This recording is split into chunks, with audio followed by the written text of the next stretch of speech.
Good morning. We are here today raising awareness about the public safety risks associated with the use of air guns, including airsoft, pellet, and BB guns, following several incidents involving youth in our city. These incidents have involved individuals openly carrying and discharging air guns in public places, leading to emergency police responses, and in some cases, serious injuries. The realistic appearance of many air guns makes it nearly impossible to distinguish them from real firearms, especially in dynamic situations where bystanders, witnesses, and police have perceived these weapons as legitimate firearms. In addition to these very real public safety risks, these weapons can cause significant life-altering harm, and use of them can carry serious consequences, including criminal code charges. On average, we respond to at least one incident per day in our city involving air guns. When someone sees what looks like a firearm, the fear and trauma they experience is real, regardless of whether the weapon is. These incidents can escalate quickly and will result in serious response from police officers who must treat every potential threat as real. Thank you.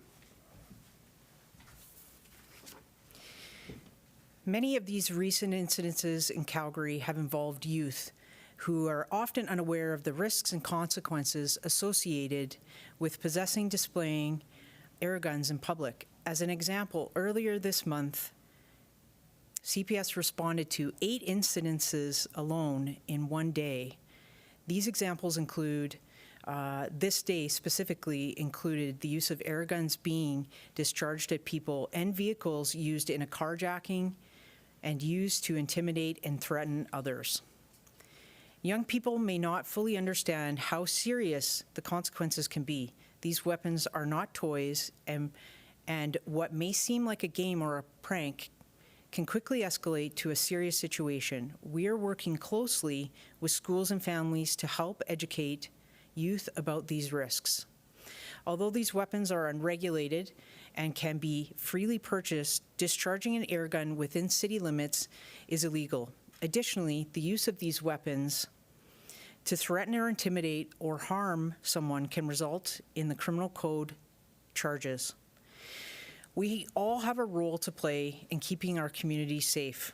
Parents should have conversations with their kids and children so that youth understand the risks of using these guns. Specifically, we would like to remind everyone, this means youth and their parents, that it's illegal to discharge an air gun within city limits. Air guns should be used only in a safe and controlled environment while being supervised. Never carry or display air guns in public. Store air guns securely and out of reach of children, and also to educate on youth risks and safety concerns related to these air guns.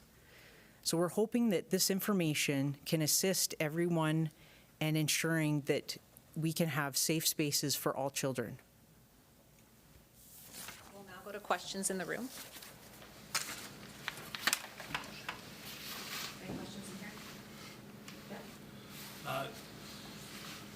There's kind of another category of these I've heard about arising, these like jelly blasters that shoot like a little gel shot, mostly just mischief stuff. Is that also like becoming a problem that you're seeing? No, to date, the I guess toy you've described, shooting jelly pellets, has not been, to my knowledge, anyways, of concern. Not on the same level as air guns are. Okay. Can you walk us through how officers typically respond to these types of calls, especially when involving youth? Yeah, absolutely. Well. Quite honestly, this would also, Staff Tudor here can speak about these as well, is that, you know, if it's used in the commission of an offense, then it is considered a firearm, and it is taken very seriously, and it would meet the criminal code definition. Therefore, our police response is quite serious in those matters.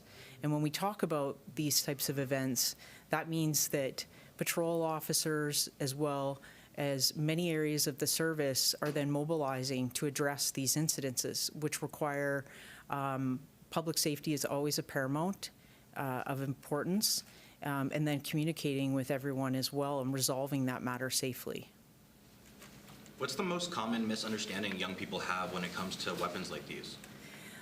You know, I think there is an understanding that minimizes the seriousness of them. Many youth see these as just as a toy, or they're playing a game. However, that is fine as long as it's in a supervised and in controlled environment. If it's brought out into the public or brought into a public space, then it is seen and treated very much like a weapon, no longer a toy. And that can also cause great anxiety for others who perhaps haven't agreed to participate in being shown a firearm or having a firearm pointed at them during what someone might intend to be something as a joke, but it's quite serious and can be very threatening and intimidating. And Staff Tudor has already mentioned that, you know, there are victims that are created in these incidences where it may have started off as something lighthearted, but then it escalates into something else, and then there are consequences where people are being harmed. When people are, traveling to Bragg Creek, for example, to use these, how should they be storing them in their car when traveling with them? So there is no requirement because it's an air gun, so you don't have the same transportation requirements as you would with a real firearm. So as long as someone's traveling with this to an area like Bragg Creek and they're not using it in a threatening way, then there is no requirement that it's transported similar to a real firearm. What kind of crimes are these being used in? Is it just like street beefs with teens at schools, or what is it? We're seeing a wide range of offenses. I believe the top offense involving air guns is assault with a weapon, but they're being used in threats, robberies. Staff Rowe mentioned carjacking, I believe not that long ago. What role can parents play in this?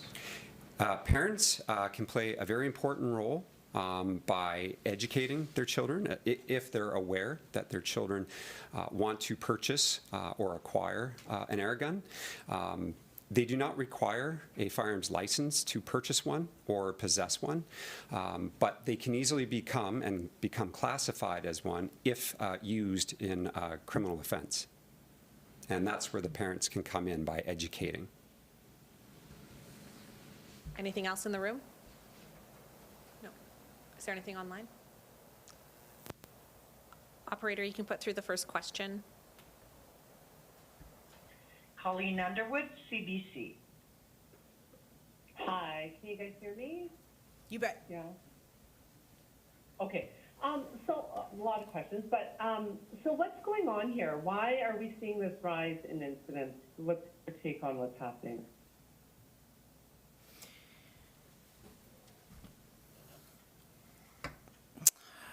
Yes, so we have seen an increase this year, absolutely, with youth and youth possessing these air guns, where we can't speak specifically as to what has caused the increase we're seeing in community, but this is something that is becoming more common, and obviously when we're dealing with at least one air gun incident a day in the city of Calgary, you can see how many resources are involved. Plus, when the number one charge is assault with a weapon, this is something that we do take very seriously, and we are seeing these air guns being used then, and it's escalating to criminal involvement. So we're really coming to you today to talk about how with this increase, our concerns about public spaces and also safe spaces for our youth, because we need to keep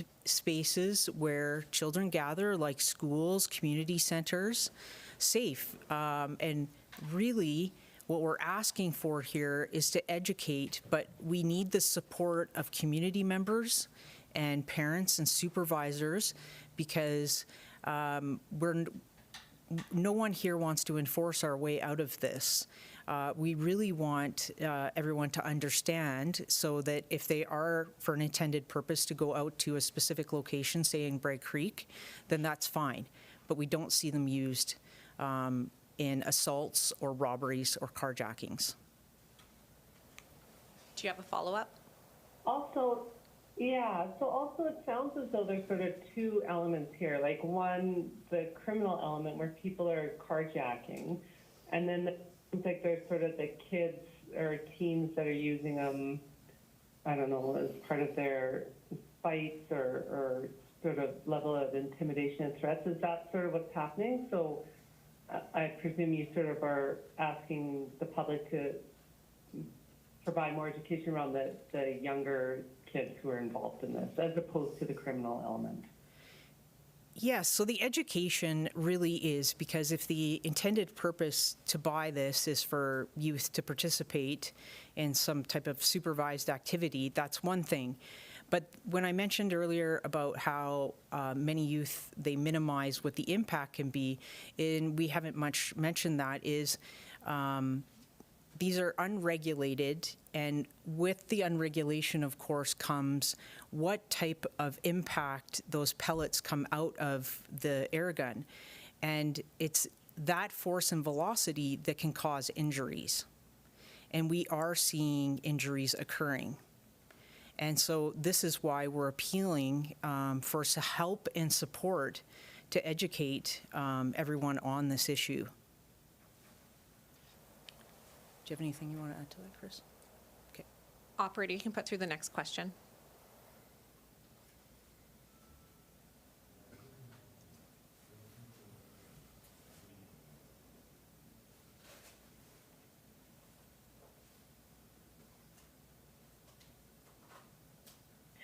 Your next question comes from Michael King with Global News. Good morning. Thanks for taking the question. Just want to see how do officers respond to these calls if they have an idea going in that it could be an airsoft weapon? What level of response are they going to have, and do they know going into these calls that it's going to be an airsoft as opposed to a real firearm? Hi, Mike. I know you're not here, but there's a table in front of me for everybody who is here to see exactly how realistic these air guns are being manufactured. I handled one of these earlier, and it's unbelievable how the look, weight, and feel is to my service firearm.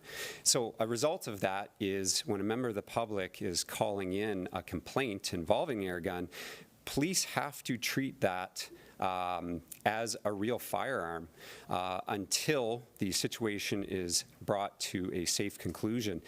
Even then, some of these air guns have to be closely examined and tested to determine what exactly it is and what they're capable of.